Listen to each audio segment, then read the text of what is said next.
സങ്കീർത്തനം 17-ാം അധ്യായം. യഹോവേ, ന്യായത്തെ കേൾക്കണമേ, എന്റെ നിലവിളിയെ ശ്രദ്ധിക്കണമേ.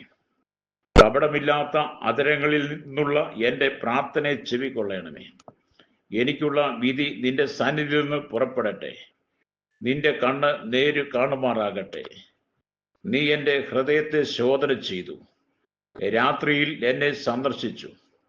നീ എന്നെ പരീക്ഷിച്ചു, ദുരുദ്ദേശമൊന്നും കണ്ടെത്തുന്നില്ല. എന്റെ വായിൽ ലംഘനം ചെയ്യുകയില്ല എന്ന് ഞാൻ ഉറച്ചിരിക്കുന്നു.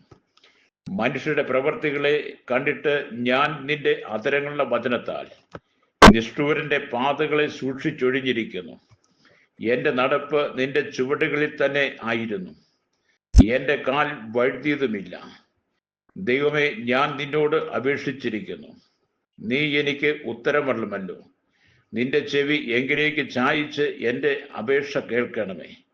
നിന്നെ ശരണമാക്കുന്നവരെ അവരോട് എതിർക്കുന്നവരുടെ കയ്യിൽ നിന്ന് നിന്റെ വലം കൈയാൽ രക്ഷിക്കുന്നവനായുള്ളവേ, നിന്റെ അത്ഭുത കാരുണ്യം കാണിക്കണമേ. കണ്ണിന്റെ കൃഷ്ണമണി പോലെ എന്നെ കാക്കണമേ. എന്നെ കൊള്ളയിടുന്ന ദുഷ്ടന്മാരും എന്നെ ചുറ്റിവളയുന്ന പ്രാണശത്രുക്കളും എന്നെ പിടിക്കാതെ വണ്ണം നിന്റെ ചിറകിന്റെ നിഴലിൽ എന്നെ മറച്ചുകൊള്ളണമേ. അവർ തങ്ങളുടെ ഹൃദയത്തെ അടച്ചിരിക്കുന്നു, വായ് കൊണ്ട് വമ്പു പറയുന്നു. അവർ ഇപ്പോൾ ഞങ്ങളുടെ കാലടി തുടർന്ന് ഞങ്ങളെ വളഞ്ഞിരിക്കുന്നു. ഞങ്ങളെ നിലത്ത് തള്ളിയിടുവാൻ ദൃഷ്ടി വെക്കുന്നു.